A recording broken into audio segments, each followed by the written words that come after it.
Welcome to the North Side. This is where it's all happening this weekend. Delegates, over the next few months, Fianna Fáil and the PDs will look to engage this party and the general public in what is, in essence, a bogus debate. They will look to claim that they, and only they, can manage the economy well.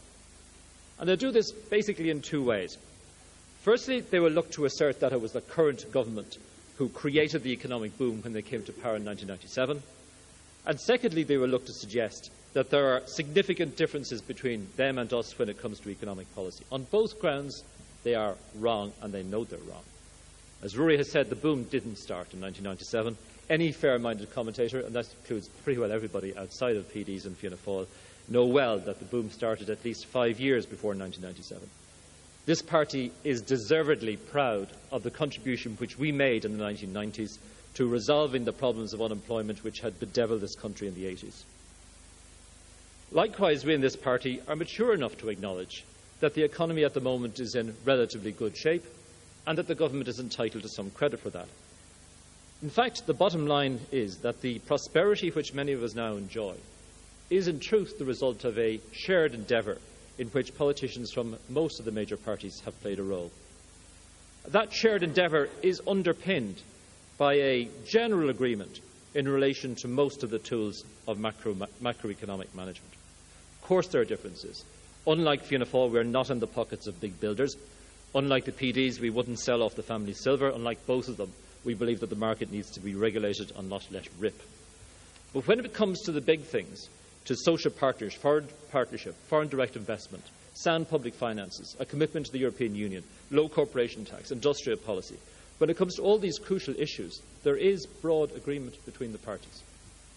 I can see you're wondering why I'm saying that. I'm saying that now because I believe we need to avoid a bogus debate about these things and to focus on those crucial areas which we've spent all of the morning talking about, where there is a real difference and where there is a real choice on offer. Because this party, of course, isn't just about managing the economy competently.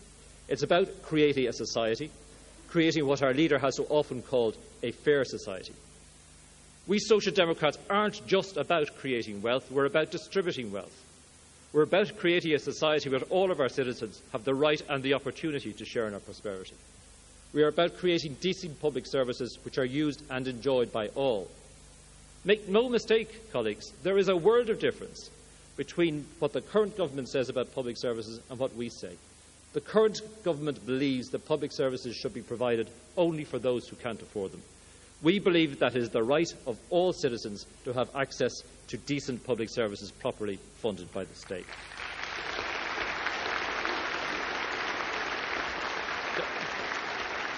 Delegates, this country faced up well to the challenges of the 80s and 90s. We created the jobs, we created the wealth. But the challenges of 21st century Ireland are very different. We face the challenge of improving public services. We face the challenge of ending poverty. We face the challenge of protecting our environment. We face the challenge of a multicultural Ireland for the first time. Labour is the party best able to take on these challenges. Unlike the government, we don't believe that a little poverty is good for you. We believe in shared public services. We genuinely believe in embracing pluralism, and we always have. We've been arguing the Green agenda long before the Green Party was even founded. We're not a party that hankers after the values and certainties of times gone. We're a party that is anxious and determined to take on the challenges of the future and to do so based on one guiding principle, and that is the value and the principle of fairness. Thank you, Joe. Senator Derek McDowell there on Labour is about a fair society, a caring society, not just about economic policies. Thank you, Derek.